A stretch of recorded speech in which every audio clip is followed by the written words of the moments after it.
This is Jeb Blunt, and it's Money Monday on the Sales Gravy Podcast. Say make money, money, make money, money, money. Make money, money, make money, money, money. Money makes the world go round. I'm the talk around town. Remy gave me the sound. I need a Skrilla on. All right. It is Monday. Time to get fired up and find the drive you need to get out there and crush your week. And before we get started this week, a huge shout out to Eric for posting this 5-star review on Apple Podcast. Eric says, Monday and Wednesdays are must plays. Sales Gravy is a great mix of fundamentals and fresh insights. Some episodes reinforce the basics that got us here, while others introduce new ideas and lessons we hadn't considered. Always actionable and worth the listen. Hey, these reviews are a big deal because they're integral to moving the podcast up in the algorithms so that other people can find us. And we can't do that without you. So look, if you're getting value from this podcast, please take a few seconds and give us a 5-star rating or review on Apple, Spotify, or wherever you listen to the Sales Gravy Podcast. This is a very important Monday because for most of you, this is the first Monday of the second quarter. And it's time for a major gut check and assessment of where you are against your number and what you need to adjust and think about as we move into Q2 based on where you ended Q1. Start with setting aside a dedicated focused time block of 1 to 2 hours for reviewing your Q1 results, the current state of your pipeline, and your 2025 goals and personal business plan. You'll want to begin with an honest evaluation of your Q1 sales productivity, and it's likely that your performance falls into one of 3 scenarios.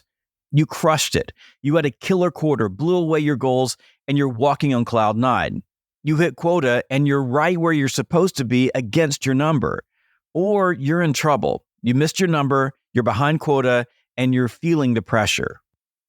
If you crushed it and you're ahead of your number and on top of the ranking report, congratulations.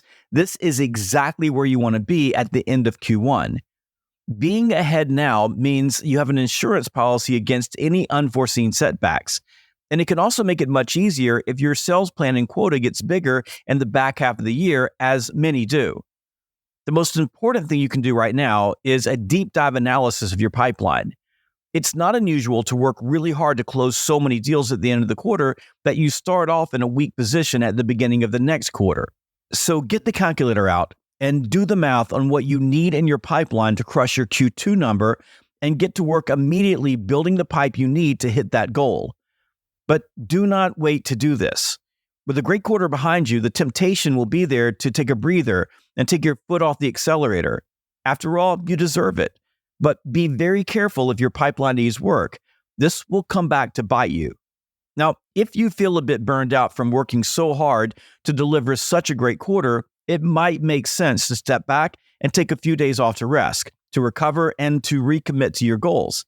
And by the way, if you've already achieved goals you set earlier this year, you need to commit to new goals or raise the bar with stretch goals. The good news is that you've set the foundation for what could be a massive year and a trip to President's Club.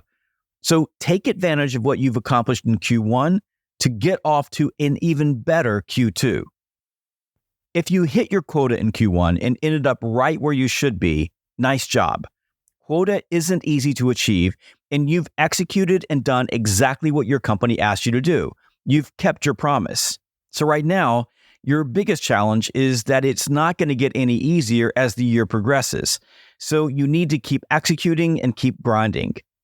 For you, this is a really good time to step back and take a look at what is working well for you, where you can improve, and where you may have gotten off track.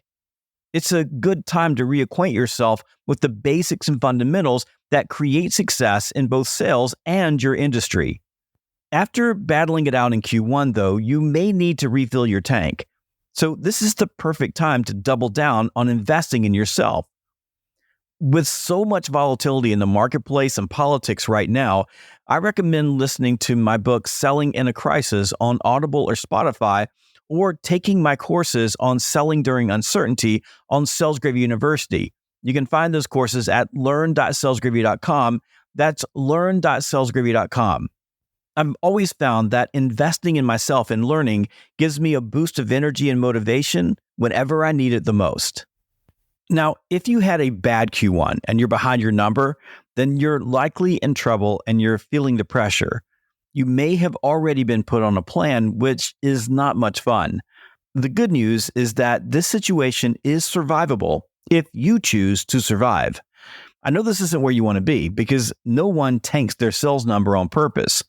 But where you are now is almost always a result of small slips in discipline that added up over the course of the quarter and led to the hole that you're now in.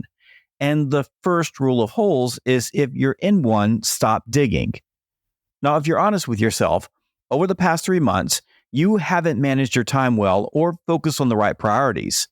So if you want to survive the predicament that you're in, this is exactly where you need to start.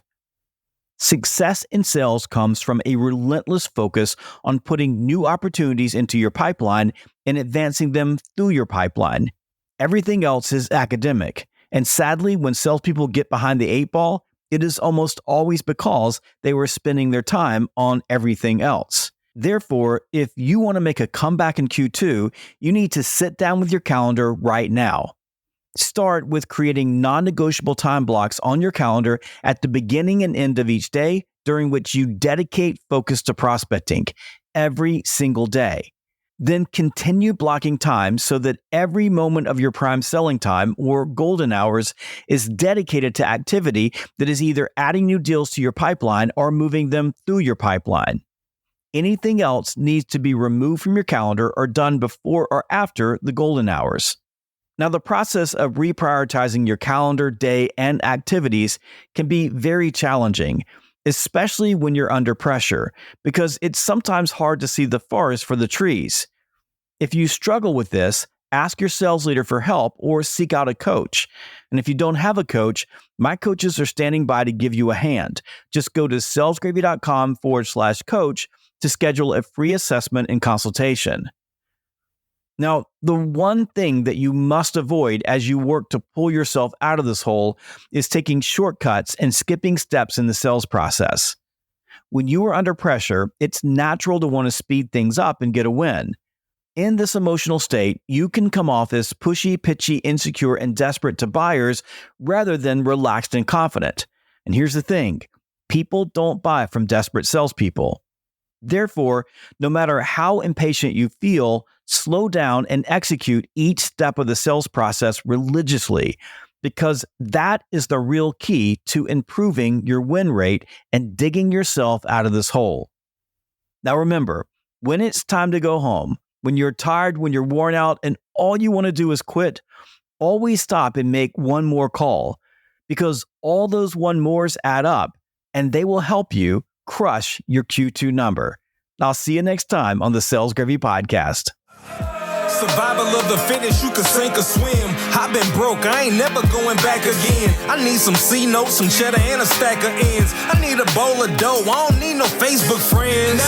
I need a pack of them snaps, a handful of Fetty Wops, and rubber band on my greenbacks. Look, dawg, don't be playing with my paper. I need every red cent, that's why I brought my little scraper. Make money, money, make